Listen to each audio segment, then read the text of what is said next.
Ayan, welcome po ulit sa ating munting channel. Ayan, kung nakikita nyo nag-ano tayo, naglilinis po ng mga manok. Ito po ay parte po ng ating charity program, yung alagang 45 days ni Mama Ophelia para sa mga napiling recipient. Ayan, hinarvest na po natin yan at nililinisan na rin ang mga manok para maibenta na.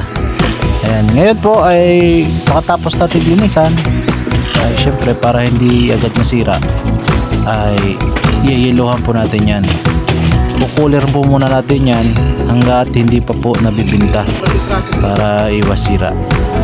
Tapos yung mga hindi po naibenta, yung mga hindi na nabibili, niluto po natin para po sa mga tumulong sa atin sa paglilinis. Syempre nandyan lagi si parang Stever Jut. Ayan, hindi tayo pinapabayaan yan sa oras ng ating nandyan din si parang Rinyel, si Tito Will. Ayan, mga tumulong sa atin at bilang konsuelo sa kanila kasi tumulong sila sa atin sa paglilinis. Ayan, yung mga ulo at ibang paa na hindi nabenta at mga laman loob, dugo at isaw, ayan, lulutuin natin yan. Syempre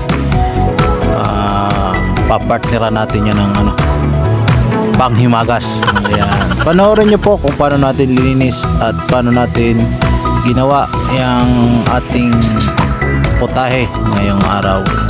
Ayan, una syempre papakuluan muna natin yan.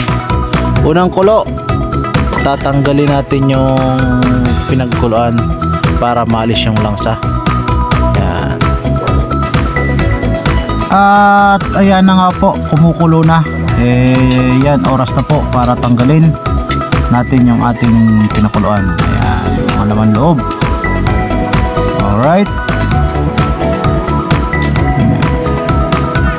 Tatanggalin lang po natin yan para mabawasan yung langsa niya kasi nga syempre laman loob, alam niyo na. Ayan, pagkatapos nating hanguin, ayan, mag-umpisa na tayo mag-isa. Painitin lang natin ang ating kawali, tapos syempre lagyan natin yan ng mga tika.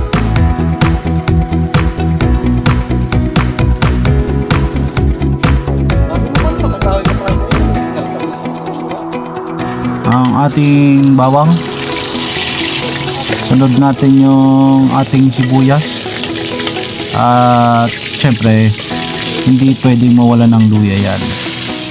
Ayan ayan, at pag medyo tostado na, haluhilayin lang natin konti at syempre ilagay na natin ang ating laman loob. Ayan yan lang natin, halu-haluin lang po natin hanggang sa matuyo siya. Ayan, pag medyo pumuputok-putok na ang ating ginigisa, ayan, medyo sangkot siya lang natin ng konti. Saka po natin lagyan ng toyo, suka. Parang adobo lang to pero ibang version to kasi nga mamaya makikita nyo kung paano natin gagawin yan. Ayan, kung hindi pa kayo po nakasubscribe at nakapag-share ng ating video, pa-subscribe naman po at please the notification bell para updated kayo palagi sa aking mga video. Alright, ayan, halo-halo ulit, mekos-mekos na yan minsan. Ayan makikita nyo naman. Ayan, hindi pa po malambot yan, gagawin po natin dyan, palalambutin pa natin yan kasi nga siguradong makunat yan at yung mga paa pa natin yan. Dagdagan lang po natin ng konting toyo kung sa tingin natin ay kulang pa, adjust na lang. Alright, ayan na, saka natin palalambutin. Ayan, diba?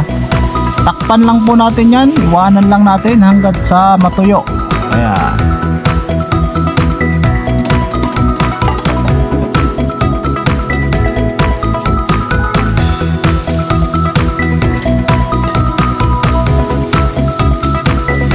Yan, kulong-kulo na. Kulong-kulo na po. Patutuyuin lang po natin yan. Yan, lagay na po natin yung dugo. At haluin ng konti. Saka po natin takpan ulit. Ayan. Sa mga matataas yung mga uric acid dyan, ay pass mo muna po kayo dito at sigurado hindi po pwede sa inyo to. Ayan o. Halos konti na lang yung ating sabaw. Pero hindi pa po yan. Tatakpan po ulit natin yan at hintayin po nating matuyo na. Lagyan po natin ng konting asukal. Ayan, pang balance lang ng ng lasa. Ayan. Nakita nyo naman, mausok ang ating lutuan. Nag-uulan kasi kaya medyo mahina yung ating pagkatong dyan. Pero okay lang yan, importante yung laman. Ayan o, naalala nyo naman siguro yung ating homemade chili garlic oil. Ayan na po yan. Yan yung ating pinaka pampalasa dyan. Sigurado mapapawaw kayo dyan sa anghang. Ayan o, pero napakabango po nyan. Patutuyuin lang po natin yan. Pag medyo pumuputok-putok na, ready na po yan. At ihain na yan isan. Alright, salamat po sa inyong panonood.